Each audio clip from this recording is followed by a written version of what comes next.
and I'm going to see what else I can find out that is going to meet the needs of the children who are asking important questions and dealing with important issues. This is what happened. I went through 20 years of my teaching journals. I went through 20 years of homework assignments and writing assignments and notes and things that kids had written to me over the years. And I've saved some and carried them around with this project. Wow, actual. And I took it home and I laid out everything that I had. And what I discovered is that these 160 kids had given me a model for a learning and teaching process that not only changed their lives, but changed mine as well. Changed my understanding and my attitudes for how to be an educator in the classroom. This is what I learned. I learned that kids need to be emotionally and physically safe. This is the first book? Yes. Volume 1? Yes. This book became this book. Okay. Keep kids safe, self-help, skills for kids. And this is for physical and emotional safety. Once kids are physically and emotionally safe, then they need information for how-to lessons for self-awareness. Who to trust, what to say yes to, what to say no to. When kids are safe, then they're self-aware. Kids are then ready to have information and how-to lessons for how to have relationships and to be of service to others. And I got this by all the different things that I had collected over the years using Volume 1 as the model.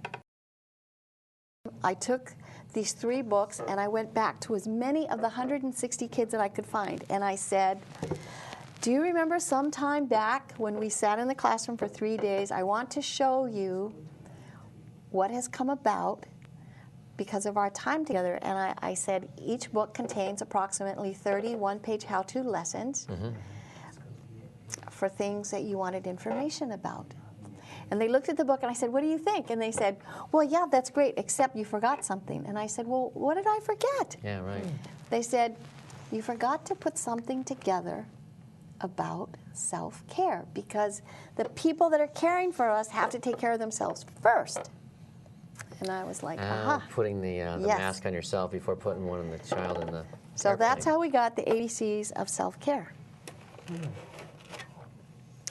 Now, here is the exciting part of this project.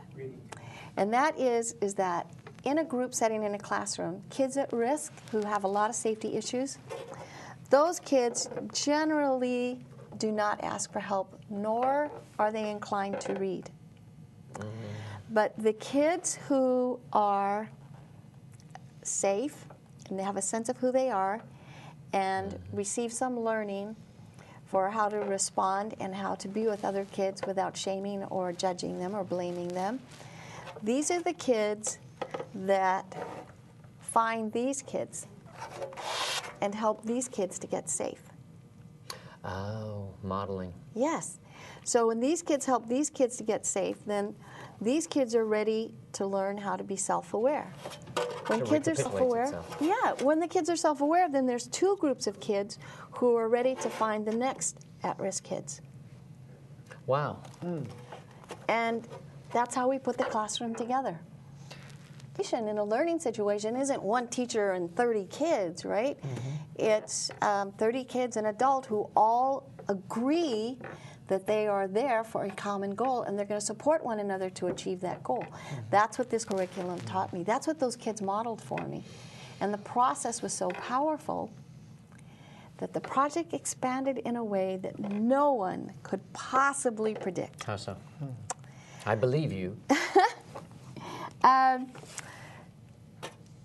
What happened is these 3 books and the self-care book, those 4 books turned into 4 books and a workbook for each one. So each book has a workbook. You should call it a playbook. And there's a teacher's guide.